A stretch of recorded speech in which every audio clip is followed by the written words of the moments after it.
Seja bem-vinda, meu irmão, minha irmã em Cristo, graça e paz. Fico feliz com a sua presença em mais um episódio do Meditai. Hoje nós vamos falar sobre as portas do templo. Existe uma passagem muito conhecida, Evangelho de João, capítulo 14, verso 6, uma passagem conhecidíssima,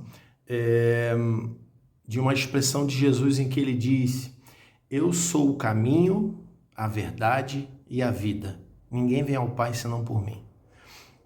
Essa passagem é muito conhecida e ela acontece num momento do ministério de Jesus em que ele está na sua última semana já de ministério terreno. Jesus entrou na cidade, ele entrou em Jerusalém, já passou ali por aquele período aquele momento da entrada triunfal. Jesus havia ceado com seus discípulos e estava ali na cidade de Jerusalém. E a cidade estava nos preparativos para a Páscoa, então Jerusalém estava realmente muito cheia. Muitas pessoas vindas de muitos lugares, muitos judeus que viviam ali nas circunvizinhanças de Israel vinham para celebrar a Páscoa. Então a cidade está muito cheia, muita movimentação no templo e Jesus está por ali. E então, ele está ali dando instruções e conversando com seus discípulos, até que Tomé lhe faz a seguinte pergunta: Senhor, nós não sabemos para onde vais, como podes saber o caminho? Então Jesus dá uma resposta em hebraico que é assim: Ani ha-derech ve-ha-emet ve-ha-haim. Ele diz: eu sou o caminho, a verdade e a vida. Então, vamos entender em que contexto Jesus diz isso e o que isso tem de bom, de importante para a nossa vida. Jesus, quando diz isso, ele está diante do templo. No templo, haviam 3 acessos.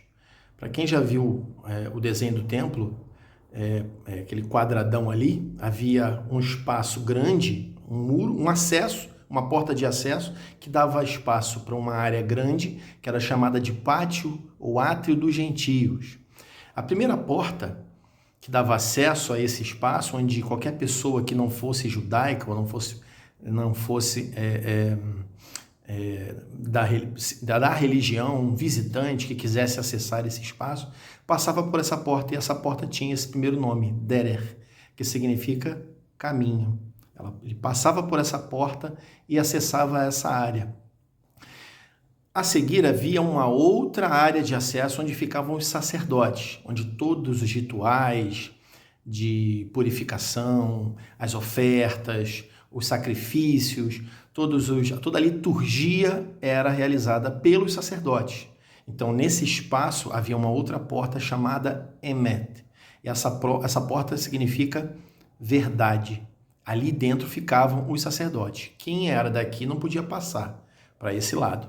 E logo a seguir nós tínhamos dentro do santuário o Santo dos Santos, que era um local restrito, onde ficava ali, onde havia manifestação da presença de Deus. Em tempos mais atrás havia ali a Arca da Aliança, né, com o maná e toda aquela coisa que nós já sabemos. E havia uma porta que dava acesso exclusivo, que só o sumo sacerdote tinha acesso a esse local.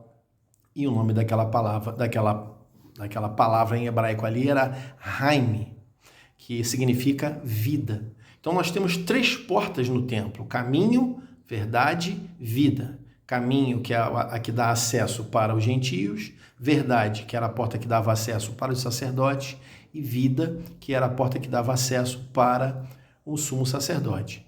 E então Jesus, quando ele vê aquilo, ele se apresenta como a verdadeira porta. Por quê? O que acontece? Quando a gente pensa em porta, nós vamos pensar o seguinte: as 3 portas, elas Uma porta, de um modo geral, ela serve para dar acesso e ela também é um impedimento. Na verdade, a porta como nós conhecemos, ela dá acesso. Eu tenho porta na minha casa, que ela, quando eu abro, ela dá acesso para pessoas entrarem na minha casa, mas eu posso bloquear o acesso de qualquer um fechando essa porta. Então a intenção da porta ali, das portas do templo, era justamente criar uma restrição para que um determinado povo, um determinado público não pudesse avançar para uma outra área. Então, nós temos ali, por exemplo, a primeira porta, né? Onde os gentios não podiam passar e cruzar a segunda porta, que era a Derer, a porta, a verdade, onde ficavam os sacerdotes. Somente os sacerdotes podiam ficar ali dentro. Então, quem era gentio não podia passar dali. Era o limite do seu acesso. Só passava pela primeira porta. O sacerdote, ele passava pela primeira e chegava na segunda porta, mas ele não podia chegar na terceira.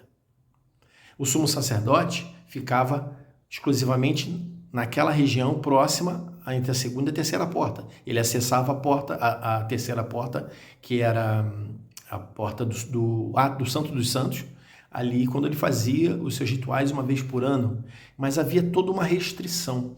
Então a porta do templo, ela servia para isso. E o que isso nos remete? Isso nos fala da religiosidade, da religião. Né? As portas do velho templo, elas nos simbolizam a religião, como ela existia, a lei, ela simboliza para nós a tradição que existia dos fariseus. Então elas eram impedimentos que tornavam impossível, inviável o caminho direto à presença de Deus. Se eu fosse um sacerdote, eu não poderia acessar o Santo dos Santos. Eu também não ficaria na área no átrio dos gentios. Se eu fosse um gentio, eu não conseguiria avançar outras áreas, assim por diante. Então, as portas do templo, elas tinham o sentido de impedimento. Mas então Jesus vem para mudar isso. Né? Jesus, ele se apresenta como Derer, Emet e Lehaim, o caminho, a verdade e a vida. E ele se apresenta como uma porta aberta para acesso a Deus, onde ele diz: não existe mais um impedimento. Comigo não há o impedimento da religião. Então Jesus veio para acabar com as travas, ele veio para acabar com as amarras da religiosidade que separavam o povo da presença de Deus. Então, veja, por exemplo, quando Moisés esteve no Sinai, e teve a experiência, quando Moisés esteve lá em Midian, a experiência da sarça, Deus falou para ele: tira a sua sandália dos pés, porque o lugar que você está é santo. Por que Deus fez isso? A sandália estava contaminando aquele ambiente. Era um alto de um morro, meus amigos. Tudo que havia ali era poeira, pedra, e era o que estava preso na sandália. Não era a poeira da sandália, era porque Deus queria que Moisés tivesse um contato direto com a santidade. Deus não queria restringir, que era isso que a sandália representava. A sandália representava um distanciamento, e o que Deus queria era a proximidade. Deus queria que Moisés colocasse seus pés ali e fosse impactado pela santidade. A mesma coisa acontece com Josué, quando ele tem aquela visão do Cristo glorificado, do Cristo ali pré-figurado ainda, e o anjo do Senhor que aparece diante dele, e a primeira coisa que manda é que ele tirasse as suas sandálias, porque ele estava num local santo. Então, Josué faz isso, ele tira as suas sandálias e adora. Então, Deus quer isso de nós, Deus quer proximidade. Deus não quer que nós fiquemos à deriva, na periferia da nossa vida cristã. Deus quer que nós nos aproximemos, Deus quer que nós nos envolvamos, conheçamos e prossigamos em conhecer ao Senhor, aleluia. Deus quer que nós tenhamos um contato, uma impressão com a santidade, porque com certeza isso é suficiente para mudar toda e qualquer história da nossa vida. Quem tem um contato íntimo e profundo com Deus sai diferente. E Deus não quer que nós fiquemos do lado de fora, porque qual era a experiência que um gentio poderia ter com Deus? Ele estava ali a dezenas de metros de distância onde tudo acontecia, ficava do lado de fora, só ali na periferia vendo aquilo acontecer. Deus não, ele quer que nós tenhamos acesso. Então Jesus, ele vem para mudar isso daí. As portas do templo, elas davam acesso à religião. Jesus nos dá acesso à vida eterna, à vida perfeita, à comunhão, a relacionamento. As portas do templo nos impediam. Jesus veio para nos dar acesso livre a Deus. As portas do templo separavam, segregavam. Jesus diz: vinde a mim. Ele quer acolher. Ele diz: Jerusalém, quantas vezes eu quis abraçar você como uma galinha faz com seus pintinhos e traz para perto de si, e traz para dentro de si. Quantas vezes eu quis estar com vocês assim, guardados, preservados debaixo, junto. O salmista fala isso lá no Salmo 91, né? Aquele que habita no esconderijo do Altíssimo, a sombra do Onipotente descansará. Está ali debaixo das asas, guardado, protegido, debaixo das suas penas, né? Naum vai dizer que nós estamos nas conchas das mãos do Senhor. Então Deus quer essa proximidade, Ele não quer distanciamento. O Senhor quer que nós conheçamos e prossigamos em conhecê-lo. E é somente através de Cristo Jesus que isso pode acontecer. A religião, alguns dizem, né, que todos os caminhos levam a Deus. Isso não é uma verdade.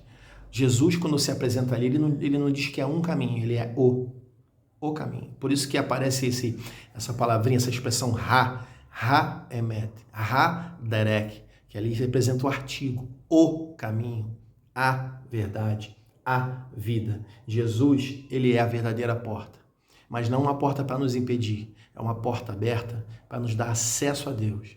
Então, que é uma porta que não nos impede, mas que nos convida a entrar. Essa é a diferença. Deus quer que nós sejamos participantes da sua glória, da sua verdadeira vida. Então, que possamos pensar isso, que possamos realmente acessar a graça de Deus. E mais uma curiosidade, queridos. A palavra Haim, que significa vida, né? No hebraico, na verdade, tem um detalhe muito interessante, uma curiosidade, é que essa palavra significa vidas. Existe até quando no fim de ano, ali nos festejos de fim de ano, né, é comum aquelas celebrações, né, com champanhe, então eles falam Lehaim, as vidas, porque no conceito hebraico, né, a palavra vida não tem no singular. Então, toda vez que o hebraico fala de vida, o pensamento é de que é no plural, vidas, porque está se referindo ali, está dando um sentido de que o ser humano é um ser composto. Ele é composto de uma vida humana, física, corpórea, mortal, e uma vida espiritual. Então, Jesus, ele é o caminho, ele é a verdade, e ele é a vida que transborda nas nossas vidas. Deus não quer somente agir no nosso coração e cuidar da nossa vida corpórea, tratando das nossas emoções, tratando os nossos medos, as nossas ansiedades, cuidando de nós como supridor, como provedor, mas Ele também quer cuidar do nosso espírito, da nossa comunhão, da nossa intimidade, do nosso relacionamento com Deus, da nossa perspectiva de vida eterna. E Deus quer mudar os conceitos que a religião não consegue mudar. Então, queridos, para encerrar, que Deus possa acessar o teu coração e o meu de uma forma poderosa e que nós possamos conhecê-lo e prosseguir em conhecê-lo, porque essa é a verdadeira vontade de Deus. Deus te abençoe.